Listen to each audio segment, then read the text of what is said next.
Hi, hello and welcome to Health is Free channel. நம்ம சேனல்ல இன்னைக்கு ஒயிட் குருமா ரெசிபி டிஃப்ரெண்டான மெத்தட்ல பார்க்க போறோம். ஸோ வீடியோ ஸ்கிப் பண்ணாமல் ஃபுல்லாக பாருங்கள். அப்படியே சப்ஸ்கிரைப் பண்ணிவிட்டு பெல் பட்டனையும் கிளிக் பண்ணுங்கள். யூஸ்வலாக பார்த்திங்கன்னா நம்ம வெஜிடபிள் குருமா ஒயிட் குருமாவுக்கு பர்டிகுலர்லி வெஜிடபிள்ஸ் தனியாக குக் பண்ணிவிட்டு அதுக்கப்புறமா நம்ம ஆட் பண்ணுவோம் குருமாவில். பட் இந்த குருமாவில் நம்ம ஸ்டீம் பண்ண போகிறோம். வெஜிடபிள்ஸ் எல்லாம் ஸ்டீம் பண்ணுறதுக்கு முக்கியமான காரணம் என்ன அப்படின்னு பார்த்திங்கன்னா, இதோட கலர் வெஜிடபிளோட கலர் கேரட்டில் உள்ள ஆரஞ்சு, பீஸில் உள்ள க்ரீன் இது எல்லாமே அப்படியே ப்ரிசர்வ் ஆகிடும். அண்ட் ஆல்சோ இந்த கலர் குருமாவுக்குள்ளே மிக்ஸ் ஆகி குருமாவோட கலர் மாற்றிடாது. அதனால் ஃபஸ்ட்டு ஹார்ட் கோர் உள்ள வெஜிடபிள், அதாவது பொட்டேட்டோ ஃபஸ்ட்டு ஸ்டீம் குக் பண்ணுறேன். இன் பிட்வீன் பார்த்திங்கன்னா ஆனியன், அப்புறமா முந்திரி, பால் இதெல்லாம் சேர்த்து ஒரு பேஸ்ட் ரெடி பண்ணிக்கிறேன். மொத்தம் 2 விதமான பேஸ்ட் ரெடி பண்ணும். இது ஃபஸ்ட்டு பேஸ்ட். இப்போ பொட்டேட்டோ வெந்துக்கிட்டு இருக்கு.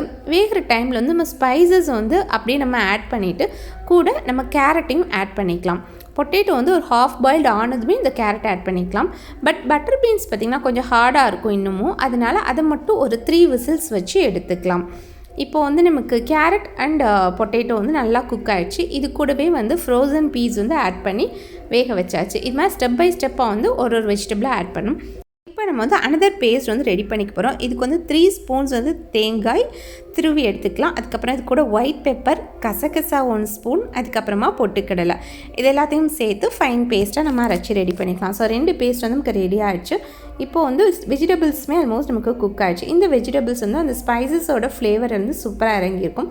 நம்ம குருமா இப்போ ரெடி பண்ணிக்கலாம். குருமா ரெடி பண்ணுறதுக்கு தேங்காய் எண்ணெய் யூஸ் பண்ணால் ரொம்ப நல்லாயிருக்கும். தேங்காய் எண்ணெய் ஹீட் ஆனதுக்கப்புறமா ஜீரகம், வெட்டி வச்ச ஆனியன், 2 பச்சை மிளகாய் இது எல்லாத்தையும் சால்ட்டோடு ஆட் பண்ணி நல்லா நம்ம மிக்ஸ் பண்ணிக்கலாம்.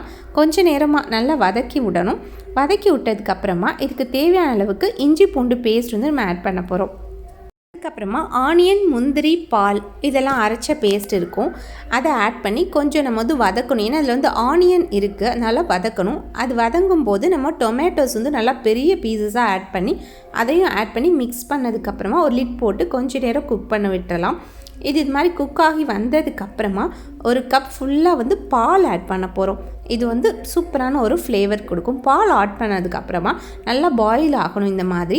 அதுக்கப்புறமா நம்ம வேக வச்ச வெஜிடபிள்ஸ், ஸ்டீம் பண்ண வெஜிடபிள்ஸ் எல்லாத்தையுமே ஆட் பண்ணி நல்லா மிக்ஸ் பண்ணிவிட்டு அரைச்ச தேங்காய் பேஸ்ட்டையுமே ஆட் பண்ணிக்கலாம். இப்போ தேவையான அளவுக்கு வாட்டர் ஆட் பண்ணிவிட்டு சால்ட் தேவைப்பட்டுச்சுன்னா சால்ட் இந்த டைமில் நீங்கள் ஆட் பண்ணி நல்லா பாயில் பண்ண விட்டுருங்க. ஃபைனலி சோம்புத்தூள் 1.5 ஸ்பூன் ஆட் பண்ணணும். சோம்புத்தூளோட ஃப்ளேவர் நல்லா கடைசியாக நீங்கள் ஆட் பண்ணும்போது குருமாவோட டேஸ்ட் என்ஹான்ஸ் பண்ணும். இப்போ நமக்கு பாயில் ஆனதுக்கப்புறமா குருமா ரெடி ஆகிடுச்சு. இதில் நான் ஆல்ரெடி சொன்ன மாதிரி வெஜிடபிள்ஸோட கலர் அப்படியே இருக்குது பாருங்கள். இந்த குருமா நீங்கள் கட்டாயம் ட்ரை பண்ணிவிட்டு எப்படி இருக்குங்கிறத மறக்காமல் கமெண்ட்ஸ் பண்ணுங்கள். இது மாதிரி இன்னும் பல இன்ட்ரெஸ்டிங்கான ரெசிபீஸ் நம்ம சேனலில் இருக்குது. அன்குக்ட் ரெசிபீஸுமே இருக்குது ஃப்ரெண்ட்ஸ். ட்ரை பண்ணி பாருங்கள், எப்படி இருக்குங்கிறத சொல்லுங்கள். அண்ட் நம்ம சேனல் பிடிச்சிருந்தா லைக் பண்ணி, ஷேர் பண்ணி, சப்ஸ்கிரைப் பண்ணுங்கள். இன்னொரு இன்ட்ரெஸ்டிங்கான வீடியோவில் சந்திக்கலாம். பாய்.